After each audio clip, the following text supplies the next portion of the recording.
What's up my people? Nari maze igihe nakora video ariko narebye muri comment hari video meruka gukora ubushize, nabonyemo comment nyinshi ariko harimo comment yambaza ngo niki twakora dusobanurire neza kugira tubone abasubs igihumbi kuko byabaye ikibazo kugira ngo ubone abasubs. Okay, rero nicyo kinzanye iyi video nyikoreye kugira ngo mbabwire ukuntu ushobora kubona abasubs igihumbi mu minsi 14 gusa.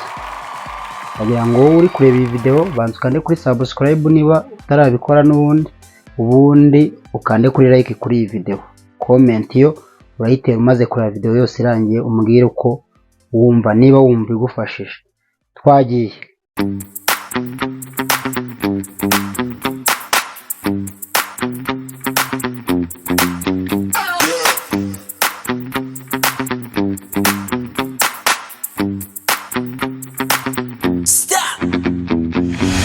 Okay, twari turi kwibaza ngo niki twakora kugira tubone abasubs igihumbi mu minsi 14.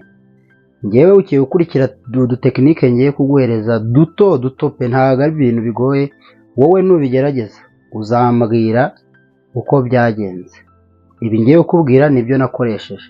Abantu benshi hari igihe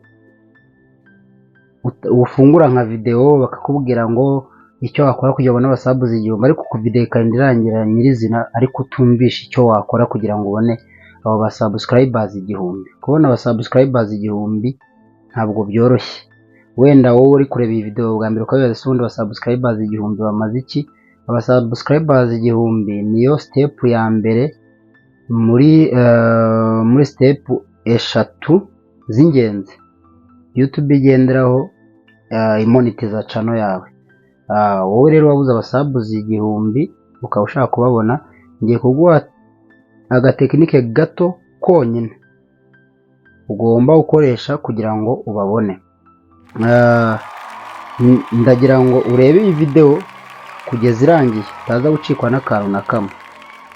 Icya mbere rero tugiye kurebaho kugira ngo ubone abasubs igihumbi, icya mbere ari nacyo cy'ingenzi cyane ukwiye kumenya kandi ukanacyitwararikaho, making sure ko ufite content uzashyira kuri channel yawe. Iyo mvuze content uzashyira kuri channel yawe ni ukumaking sure niba koko ufite nyine video uzajya wa-uploadingaho. Icyo cyo nicyo cy'ingenzi. Icya kabiri umaking sure niba ufite telefone cyangwa se ukoresha kamera ibona neza. Iyo tuvuze kamera ibona neza byibuze ku buryo ushobora gufata resolution wenda nka biribona 720 cyangwa se wenda ikayifata HD wenda biribona 1080.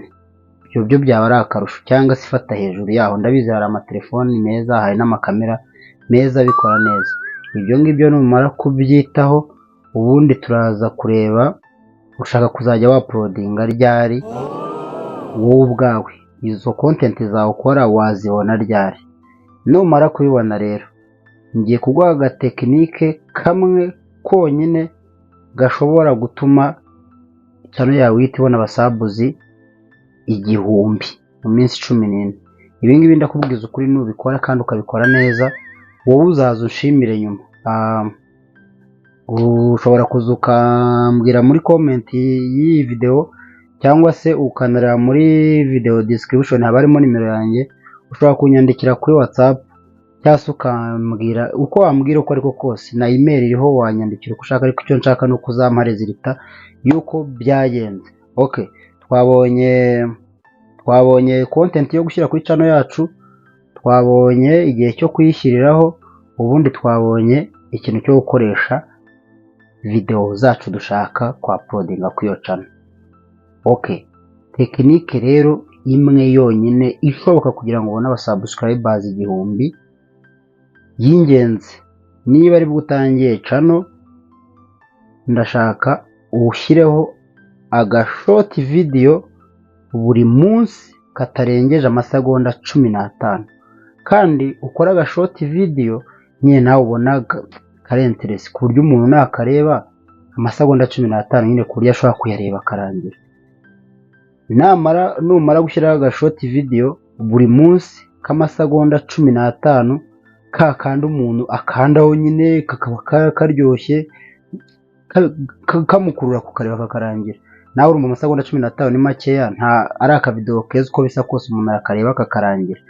Iyo niyo tekinike yonyine imwe rukumbi ishobora kugufasha kureba kubona aba subscribers 1000 byibuze mu minsi 14 ukabikora buri munsi. Ako gashoti k'amasegonda 15 ukajya ukaploadinga buri munsi kandi byabuze byaba byiza ushyizeho isaha imwe ihoraho. Niba wenda uvuze ngo nzaya na uploadinga saa moya za nijoro, niba nzaya na uploadinga saa 12 za nijoro, niba nzaya na nyine ugahitamo isaha imwe ihoraho. Ariko nka hano mu Rwanda byaba byiza byibuze ugiye ushyiraho video zayo mu masaha ya nimugoroba, uko abantu niho baba bavuye mu kazi batangiye kujya kuri YouTube kugira ngo bagende barefreshinga, babiriwe mu bintu byinshi bitandukanye. Nushaka rero isaha imwe ihoraho ya nimugoroba, uzamakinge sure ko ako gashoti kazajya kajyaho buri gihe kuri iyo saha. Ikindi ntukibagirwe gushiraho title kwako gashoti, ndetse no muri description ushobora kwandikaho icyo ako gashoti gasobanuye. Ikindi kandi wibuke gukoresha uduhashtag wenda dufite aho duhuriye n'iyo video. Irinde gukoresha amahashtag menshi kuri video kandi afite aho ahuriye nayo, kuko iyo YouTube algorithm ibonye amahashtag wakoreshe menshi nta nahuriye na video n'igihe video yawe taking down ikabitareba. Ni ukuvuga ngo rero iyo tekinike nuyikoresha, ndakubwiza ukuri bizakunda. Wowe uzaza umbwire niba byaraciyemo cyangwa se umbwire uko byagenze kugira ngo dufatikanye kwiga ibintu bishyashya. Kuko njyewe iyo tekinike mubwiye niyo nakoresheje, igerageze nonaha nawe urebe niba yagukorera. Niba ugejeje iyi video hano rero uri kuyireba, nongera kukwibutsa sharinga iyi video ku nshuti zawe kugira ngo byibuze n'undi muntu utangiye YouTube channel akaba ari mushyashya nawe abashe kuba wenda yabona ako gatekinike yo kugira ngo abone abasabuzi 1000. Ubwo ubutaha rero ningaruka muri video itaha, nzaza noneho mbabwira ukuntu ushobora kubona noneho amasaha 4000. Ni akazi katoroshye. Wowe uri kureba iyi video niba ukora content iyo ariyo yose kuri YouTube, kubona amasaha 4000, niba unayirebye iyi video warayabonye, ariko urabizi icyo bisaba, urabizi ko bitoroshye. Ni akazi katoroshye. Niba rero wakunze video yanjye, kanda kuri like, usige igitekerezo cyawe muri comment, nkwibutsa ko ubutaha tuzarebera hamwe ukuntu dushobora kubona amasaha 4000. Ndagira ngo nkubwire rero ngo yari Itanga Ishaka umunyempano higa abandi. Icyo nabemereye nuko ibyo nzi n'ibyo uzi tubihuje byabyara ikintu cya fresh.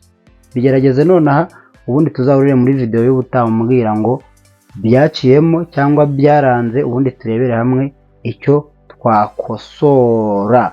Nongera kubibutsa ko Itanga Ishaka speech niyo mugiye kujya mubona impano za Itanga Ishaka, kandi mbibutsa nyamuneka muzishyigikire.